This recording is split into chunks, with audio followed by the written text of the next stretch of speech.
My name is Michael, and welcome to my home office setup.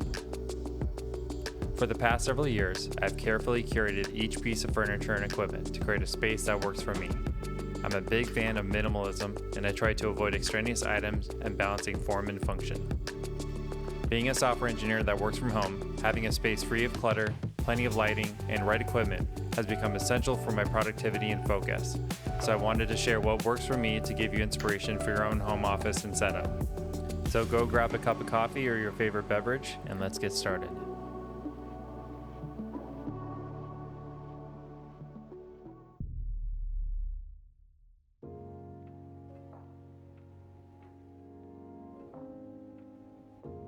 Starting with the desk, this is the Uplift Standing V1 I purchased back in late 2017 and has held up reasonably well over the years. For the tabletop, I went with a reclaimed wood piece that uniquely has various imperfections and grooves that adds character. For my primary display, I'm using an LG Ultrafine 4K IPS panel with a standard 60Hz refresh rate. I have the monitor on an arm I purchased from Herman Miller called the All-In. It's incredibly versatile, as I can rotate and shift the display in various locations, even around my monitor riser. I honestly don't bring the display this close to me, but for demonstration purposes, it's pretty convenient.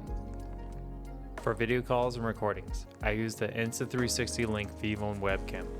It can shoot in 4K, and it's outfitted with a 3-axis gimbal and a sensor that handles autofocus and exposure with ease. The keyboard is one of the most important accessories for my workflow, since I use NeoVim as my editor. This is the Newfie Gem 80 mechanical keyboard. It's my first custom mechanical keyboard featuring MX Silent red switches. I love the look of the two-tone black and white keycaps, which makes for a nice aesthetic. This is the tri-mode model that can be used with Bluetooth and wireless modes, along with wired connections. It wasn't included, but I also purchased the matching two-tone wrist rest. This is the acrylic noir obsidian black color, which also matches the underside of the Gem 80. This look is somewhat reminiscent of the macOS acrylic translucent theme prior to liquid glass. If you've been watching other channels, you already know which mouse this is. The Logitech MS Master 3S is one of the most popular mice out there, and for good reason.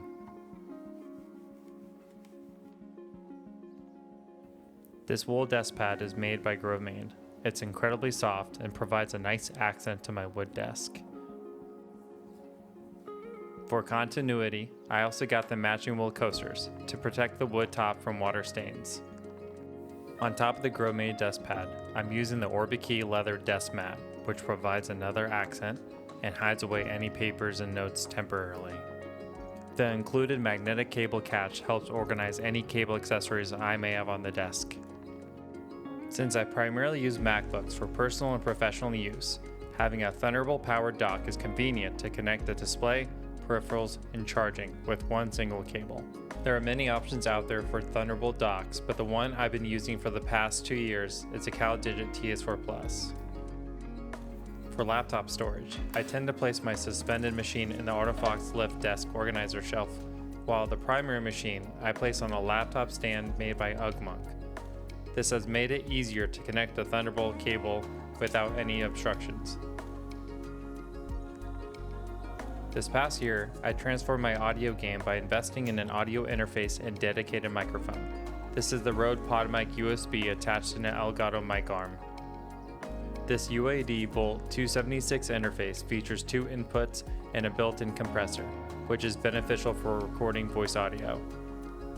Ever since these upgrades, I've been getting nothing but compliments on video calls and pre-recorded demos for work. This is actually the same audio gear you're hearing right now in this video. Something I had no idea about is with dedicated audio, you want to use special listening earbuds or headphones called monitors. This is due to Bluetooth listening headphones like Apple AirPods modifying the raw sound. When recording, it's important to listen to what you actually sound like.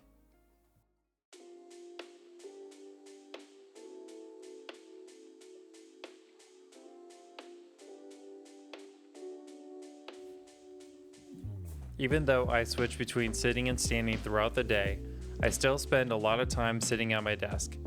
This kind of spine or skeleton looking chair is the Herman Miller in body. This one is the black gaming version, which is usually a bit cheaper than the standard model, though even on sale it still comes in around a whopping $1,600 US. It's been incredibly comfortable and has been my daily office chair for the last 4 years. You can definitely find cheaper ergonomic chairs, but for me, this one fits my needs and also looks really cool. Only after going through several budget office chairs from Costco, I finally decided to invest in this staple. This is one of my top pieces of office equipment that really elevates the space.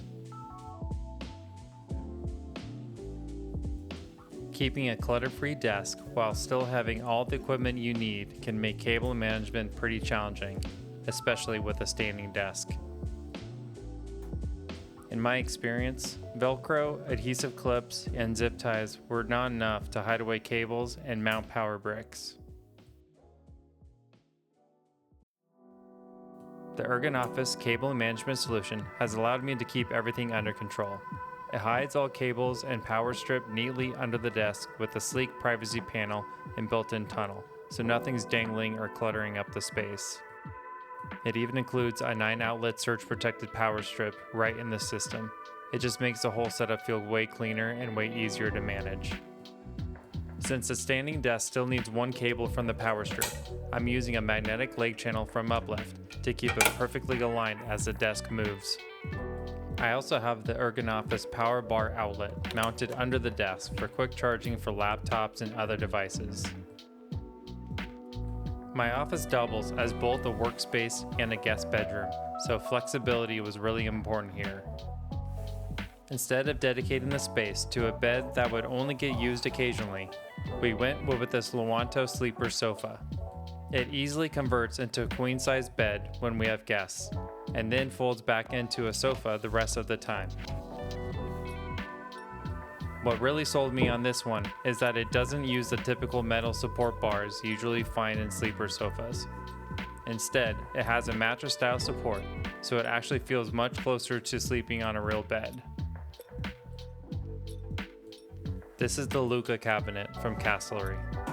It's walnut and it ties in really nicely with the rest of the furniture in the room. I use it to store pretty much everything: office accessories, paper, cleaning supplies, and even some scotch. Full transparency, it's definitely due for some reorganization. So it's a bit of a mess right now, but functionally, it's been great for keeping things out of sight and off the desk. Lighting is one of those things that's easy to overlook, but it makes a huge difference in how a space feels. During the day, I try to take advantage of as much natural light as possible. At night and during gloomy workdays, I use 2 floor lamps to keep the room evenly lit and a desk lamp for focused task lighting. For wall art, I personally like to stick with abstract works to avoid viewership fatigue. These limited edition portraits are from Mode Design keyboards and they really resonate with the space. This shelf is from a Danish design company called Muto.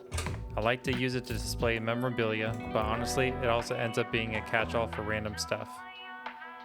When it comes to decor, I like to stick with products from similar design families to keep the space feeling cohesive. For example, I have a few pieces from Artifox, and other brands I like include Ugmonk, Grovemade, and CB2. It just helps the room feel intentional, instead of a bunch of random pieces.